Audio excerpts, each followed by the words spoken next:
Welcome to CareTalk at Health 2019, our special interview series at the Health Innovation Conference in Las Vegas. The Lollapalooza of healthcare conferences. No kidding. I'm David Williams, President of Health Business Group, with my co-host, John Driscoll, CEO of CareCentrix. John, who do we have here today? Is it none other than Dekel Gelbman, the CEO of FDNA? How did I know that? Well, I was on the schedule. Perhaps you read what's in front of you. I read my briefing papers, yes. Welcome. Dekel, talk to us a little bit about your background and how you got into healthcare.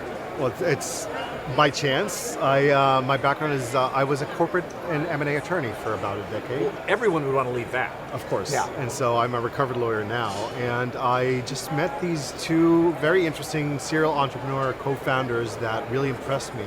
And what impressed me more is that they sold the company to Facebook. So I said, well, I want to join in on that. Yeah, no, we'd love to sell our company to Facebook. Do it. Yeah. Let's do it. But here's the question, though. So why did you start a company that's named after a federal agency, FDA? What is don't they get a little angry with you? I mean, what's the story? I thought it was the fire department. What is Fire Department of North America. Yes, well, exactly. I've heard it all. So, FDNA actually stands for a very long acronym called Facial Dysmorphology Novel Analysis.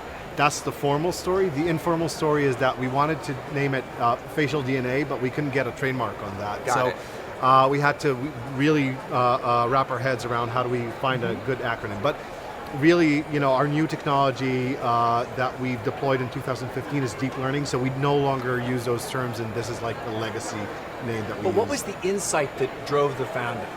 Well, we found out that, let's take it a little bit back. Sure. Going out of Facebook, selling Face.com to Facebook, they wanted to take facial analysis into healthcare. And so your co-founders were really brilliant at facial analysis already. Correct. And they want to do something more socially meaningful than just to cash out to Facebook. Correct. Yeah. Well, they still want to cash out. out. No, that too. Plus. Yeah. But then we were trying to say, okay, where can we plug into something that, we're not reinventing the wheel? And we were amazed to learn that geneticists actually use their own facial recognition capabilities to diagnose patients clinically, and then they confirm that with a genetic test. So we thought, hey, we have a lot to add to that equation. That's a super surprise to, I think, all of us. I mean, I don't think people know that. Early days, I would schlep around with a backpack with a book this size called The Human Patterns, Recognizable Patterns of Human Morphology. And it literally, every page had photos of patients with specific syndromes saying, this is how a patient with Soto's syndrome looks like. This is how a patient with Williams syndrome looks like. So Williams syndrome sounds serious. That's I have scary. To say. Yeah, I don't know. That could be deadly. I've been accused of having dying that. laughing. Yeah. All right. Is there a Dekel syndrome? There is none. No. Okay, well, now there is. Go ahead. It's a big honor to be named. To have a syndrome named after you. Yeah, it's an honor, honestly.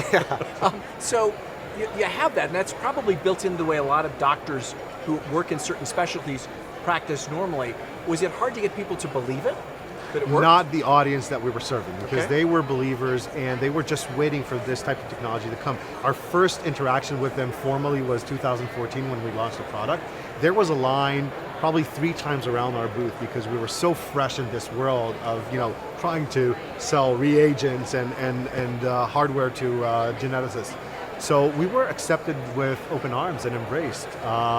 A lot of skepticism, and on behalf of doctors who've been practicing for a long time, this AI company is going to come in and revolutionize us. But 5 years later, we have an adoption rate of 70% of geneticists. Wow. So. And how many false positives? How frequently does the model fail, and how frequently does it succeed? Well, the better way to rephrase this is what's the accuracy model for this model, right? Yeah. Because we're not a diagnostic device, so we don't measure our accuracy in terms of sensitivity and specificity. Think about this as a Google algorithm search, right? But instead of the query of, where do I find the best restaurant in Las Vegas, you put in a photo, and the question is, what other patients with rare diseases look similar to this? And so the accuracy is measured in top 1, top 5, top 10 accuracy. What's basically hits the first page. Our top 10 accuracy for 300 diseases is above 90%. Wow. What does he have? Because it's been bothering me. Is it Williams syndrome? I got Driscoll syndrome from you pissing me off. Yeah. I think it's contagious. I think we can Not come to up everyone. with a Williams-Driscoll syndrome. I'm sure there's because something. It usually comes up Yes, with that's couples. Williams disruption. I would hate to be in the middle of that. There are let me always put it 2 that names way. at least. So, I mean, but how often is this really, applicable? Because it sounds like kind of like a parlor game in this day and age. You just do a genetic test and just find out just from that. Why do I need to look at a picture on a face? Magic always, the calling great new healthcare innovations magic is sort of obvious, David. I mean, that's sort of an obvious point. Just because it is innovative and new, and you haven't heard about it before, doesn't mean you should be skeptical. I should not be. Well, let's talk about the numbers, right? Because rare diseases account for almost 10% of the population. 50% of those patients are kids. About half these diseases, over 7,000 known diseases, have a very distinct facial appearance about them. So when you're talking about general population, you may not see how this is applicable. When you go into a clinic of a geneticist, all the patients are applicable. So geneticists use this every day.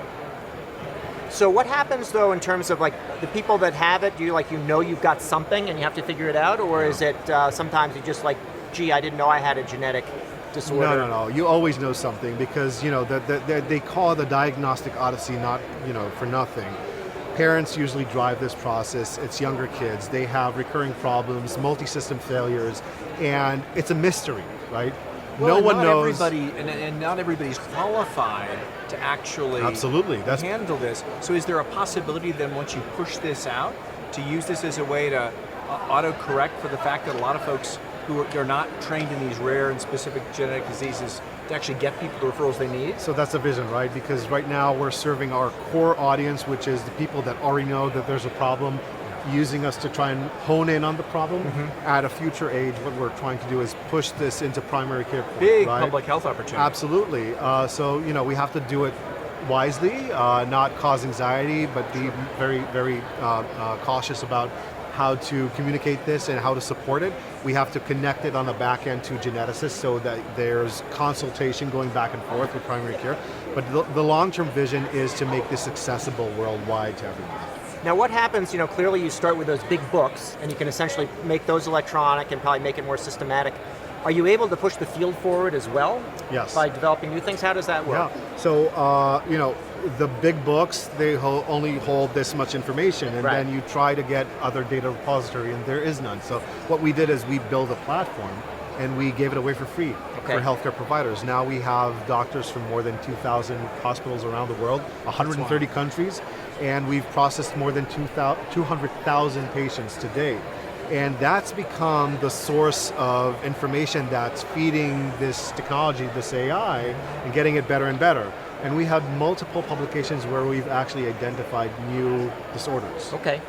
So you talked about how your co-founders didn't mind the idea of cashing out to Facebook. There's also a free model there. You're giving it away for free. Is this going to be like a Snapchat kind of a thing that they have to add on to Facebook? Or where does the business come in? So I think, early on we wanted to do a really fast push into providers, but what we figured out is that there's a very substantial business model here with tying it to genetic testing. So the labs are trying to push genetic testing as a clinical utility, a diagnostic utility. In a way to increase their margins. Absolutely. Well, just to increase efficiency, right? Yeah. Lower the prices. We're not trying to...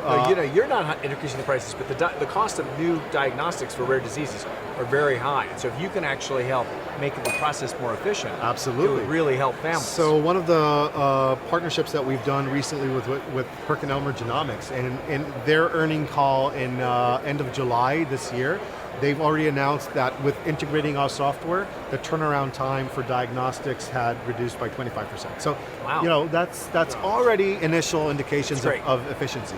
That's good. Well, John, since I'm a gentleman, I'm going to let you get the last question in here. I'm trying to That's part of Williams syndrome. You must is being a gentleman. Well, I think what I think is really exciting about what you're doing is you're taking data that already exists. All these huge databases, and then tying it back to other conditions. Is there in what you're doing technology that allows you to take other images to broaden it beyond rare and chronic diseases? Yeah, so I think what we've started to do already is starting to kind of stack AI framework technologies into a holistic view of the patient. And it really emulates the work of a geneticist. The patient comes in, they employ all their senses in gathering information. So we're looking at voice analysis, video analysis, medical image analysis. We're looking at the clinical notes that the patient brings with them and trying to comprise a profile, phenotypic profile, if you will, of a patient. and see how all that can impact the interpretation of genetics. That's exciting. That's exciting. Well, I wonder if we're going to get a discount on a discount on zero. Looking at your face and Yeah. seeing what it'll tell us. John, say it isn't so. The first one is free. So, anyway. The first one's free, exactly. But I think... so I want to say thank you to Dekel Gelbman, the CEO of FDNA. He's here with us. One of our early victims of interviews here at Health. We know what the Driscoll-Williams syndrome is, but this is part of our special Health 2019 interview series. You can watch the whole series on the YouTube playlist or listen wherever you like to listen to podcasts. But above all, remember to subscribe to CareTalk. You have to subscribe, all of you, right now. Right now. Thank you. Thank you. Thanks. Hey there, listeners. Want more CareTalk? There's more to be had in our other episodes, so be sure to look for those and subscribe to CareTalk on your favorite service.